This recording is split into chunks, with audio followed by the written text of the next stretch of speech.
Hi friends, share বাজার রহস্য চ্যানেলে আপনাদের স্বাগত।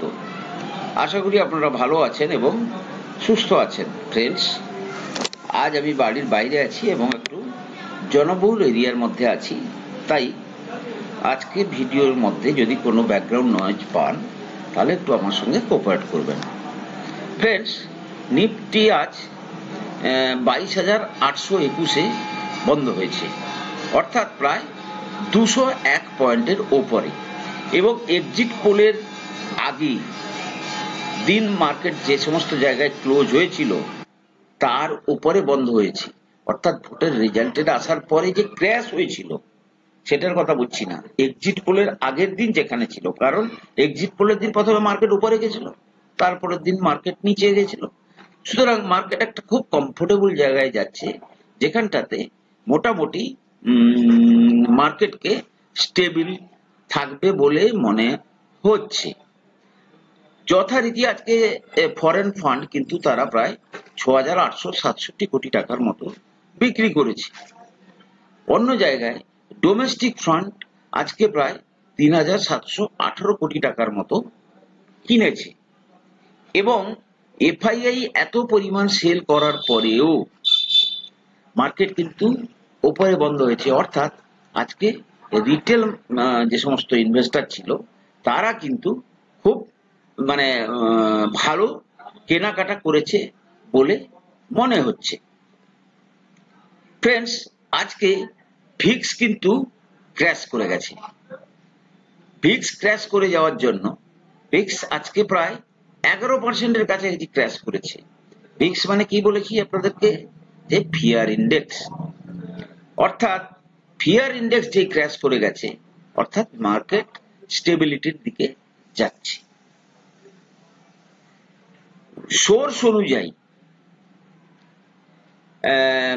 যে সমস্ত ভাইটাল মিনিস্ট্রি, যেমন ধরুন রেলওয়ে, ফাইন্যান্স, ডিফেন্স এবং হোম, এই সমস্ত মিনিস্ট্রি কিন্তু বিজেপি তার কাছেই রাখবে।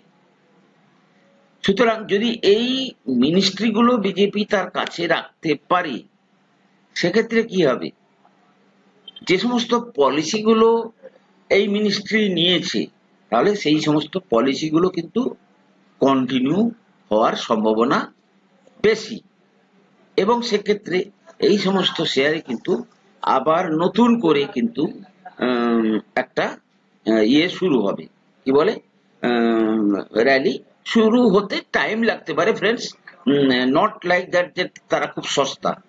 সুতরাং সময় লাগলেও পলিসি ঠিক থাকলে অ্যাটলিস্ট শেয়ারগুলো কিছু হোক না হোক স্টেবল থাকবে। ফ্রেন্ডস, আজকে ইসিবি অর্থাৎ ইউরোপিয়ান সেন্ট্রাল ব্যাংক তারা কিন্তু একটা ভাইটাল মিটিং এ বসছে। তারা কিন্তু রেট কাট করলেও করতে পারে, কারণ তাদের দেশে ইনফ্লেশন নিচে আসছে এবং গ্রোথটা নিচে আসছে, তাই গ্রোথকে বাড়ানোর জন্য তারা রেট কাট করবে। আমেরিকা কিন্তু, যে আমেরিকার কারণে কিন্তু আজকে সারা বিশ্ব জুড়ে এই সমস্যা, তারা একটা নতুন সমস্যার মধ্যে ফেসে গেছে। আমেরিকা কি প্রবলেম ক্রিয়েট করেছে, করোনার সময় তারা কিন্তু প্রায় 27 ট্রিলিয়ন, মানে তাদের যে ইকোনমির যে ইকুইভ্যালেন্ট টাকা তারা কিন্তু প্রিন্ট আউট করে সবাইকে দিয়েছে। যার জন্য কি হয়েছে, তারা ইনফ্লেশন বেড়ে গেছে। বর্তমান তারা এমন একটা সিচুয়েশনে পড়েছে যেটাকে বলা হয় স্ট্যাগফ্লেশন, যেটা আমি ট্যাগ লাইনে দিয়েছি। স্ট্যাগফ্লেশনটা কি, যেখানে বেকারত্ব খুব বেশি, ইকোনমিতে কোনো গ্রোথ নেই, ইনফ্লেশন প্রচুর হাই। সুতরাং এইরকম অবস্থায় যে সিদ্ধান্তই নিক না কেন তাদেরকে একটু রিস্কি সিদ্ধান্ত নিতে হবে, কিন্তু ফেডারেল রিজার্ভের উপর চাপ আছে, তাই তারা কিন্তু খুব তাড়াতাড়ি কিন্তু রেট কাট করবে এবং সারা বিশ্ব জুড়ে আবার একটা নতুন পরিবেশ তৈরি হবে বিজনেস আবহাওয়া ভালো করার জন্য। ফ্রেন্ডস, আজকে আমি দুটো শেয়ার নিয়ে আপনাদের সামনে চর্চা করব। তার মধ্যে একটি হচ্ছে আমাদের জিএমএম ফডলারি।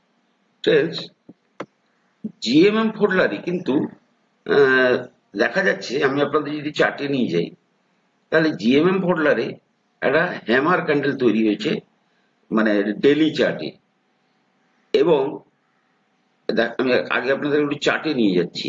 দেখুন, এই যে ডেলি ক্যান্ডেলে হ্যামার তৈরি হয়েছে এবং হ্যামারের পরে একটা বুলিশ ক্যান্ডেল তৈরি হয়েছে, মানে যেটা হ্যামারের জন্য দরকার।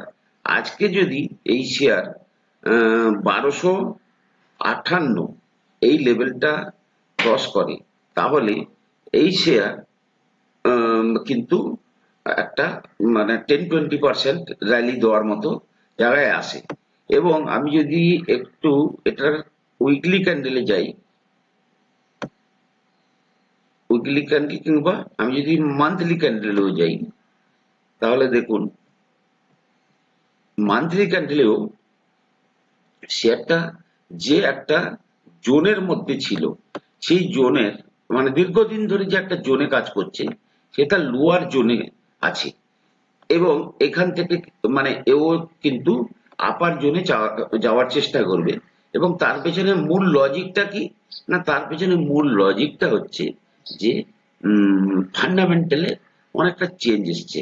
আজকে যে হাই পিইতে ট্রেড করতো, এখন কিন্তু শেয়ারটা 32.2 পিইতে চলে এসছে। এবং রেজাল্টও ভালো, খুব ভালো এসছে। ধীরে ধীরে রেজাল্টটা ইমপ্রুভ হচ্ছে। তো আপনারা জিএম ফোল্ডার শেয়ারটাকে নিয়ে আপনারা দেখতে পারেন। আর দ্বিতীয় যে শেয়ারটা নিয়ে আমি আজকে আপনাদেরকে বলবো, পানামা পেট্রোকেমিক্যাল, পেট্রোকেম। এবার এই শেয়ারটা কিন্তু ফ্রেন্ডস একদম ব্রেকআউট দেওয়ার মতো জায়গাতে আছে। দেখুন, ছোট্ট শেয়ার এবং খুব রিজনেবল পি, কিটা বললাম, Panama Panama petro Panama petrochemical. দেখুন ফ্রেন্ডস, দীর্ঘদিন শেয়ারটা কনসলিডেট করার পরে এই দেখুন এখানে একটা সুন্দর মানে রাউন্ডিং বটম ক্যান্ডেল তৈরি হয়েছে, ঠিক আছে। তো এই যে লেভেলটা যদি ব্রেকআউট করে, দেখুন এই ক্যান্ডেলটা যদি এই লেভেলটা ব্রেকআউট করে, আমি ফিবোনাকি দিয়ে দেখানোর চেষ্টা করেছিলাম, তাহলে এইভাবে যে ক্যান্ডেলটা তৈরি করেছে, এই জায়গাতে কিন্তু যদি এই রেসিস্ট্যান্সটা ব্রেক করে যায় 382-83, এটা কিন্তু অ্যাজ পার ফিবোনাকি রিট্রেসমেন্ট অনেক ওপরে যাওয়ার মতো কিন্তু এর একটা সম্ভাবনা আছে। যেমন ধরুন, ফিবোনাকি রিট্রেসমেন্টে যদি আমি এটাকে নিয়ে আসার চেষ্টা করি, তাহলে দেখা যাচ্ছে শেয়ারটা প্রায় এর পরের যে টার্গেট গুলো আসছে, সেটা হচ্ছে 500 টাকা, ঠিক আছে। 500 টাকার কাছাকাছি।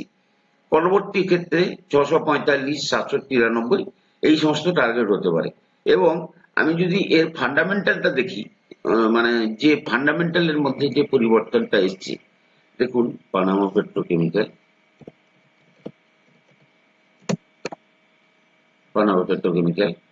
প্রথম কথা হচ্ছে অত্যন্ত লো পি, 11.3। এবং এই শেয়ারটার যে ডিভিডেন্ড হিস্ট্রি কিন্তু খুবই সুন্দর।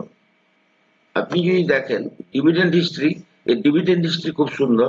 এবং বর্তমানে শেয়ারটা ধরুন 32.26 এর ইপিএস এ মানে কাজ করছে। আর সেলস দেখুন প্রতি বারে বাড়ছে। এবারে একটু মার্জিন কমার জন্য প্রফিটটা কমেছে, যেটা সাধারণত হতেই থাকে।